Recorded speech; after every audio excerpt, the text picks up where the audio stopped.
বাবা, ও তো দিবু, চিৎকার করে উঠলেন লিওনার্দো আলবারেসিনের ছেলে রামিরো। ততক্ষণে এমিলিয়ানো মার্টিনেজ, যার ডাকনাম দিবু, তিনি সজোরে চেষ্টা করে যাচ্ছেন কাদায় আটকে যাওয়া পিকআপ ট্রাকটার ব্যবস্থা করতে।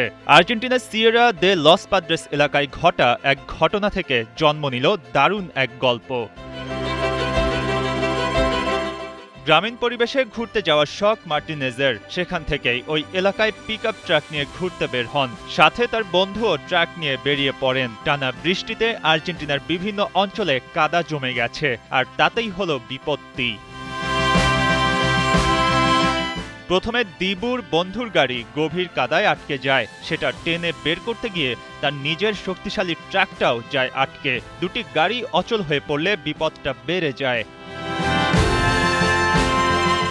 আর ঠিক তখনই ঘটনাস্থলের পাশ দিয়ে মোটরসাইকেলে করে যাচ্ছিলেন স্থানীয় বাসিন্দা লিওনার্দো আলবারেসিন ও তার ছেলে রামিরো। তারা সাহায্য করতে এসে অবাক হন, আরে এ তো আর কেউ নন, বিশ্বকাপ জয়ী গোলরক্ষক দিবু মার্টিনেজ।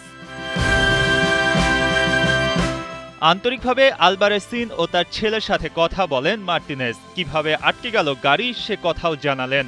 দড়িতে লাগা জটের কারণেও পড়তে হচ্ছিল সমস্যায়। এরপর লিওনার্দো তার কাছে থাকা মাল্টিপারপাস ছুরি দিয়ে দড়ির শক্ত গিঁট কেটে দেন।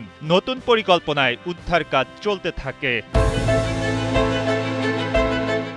সবাই মিলে টানা ৩ ঘন্টা বৃষ্টি আর ঠান্ডার মধ্যে চেষ্টার পর দুটি গাড়ি কাদা থেকে তোলা সম্ভব হয়।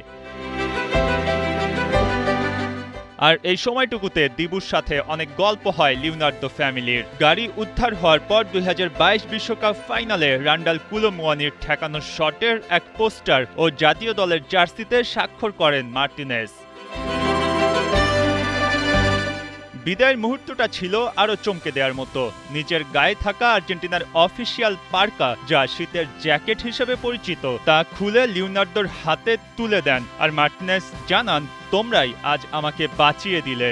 আবেগাপ্লুত হয়ে পড়েন ওই সমর্থক, আটকে রাখতে পারেননি চোখের পানি। এমন এক ঘটনায় যেন নিজের পুরনো পরিচয়টা নতুন করে চেনালেন দিবু। আর আর্জেন্টাইনরা কতটা ভালোবাসায় মুড়িয়ে রেখেছে এই দলকে, সেটাও বোঝা গেল আরও একবার। মঈন হাসান, ৭১।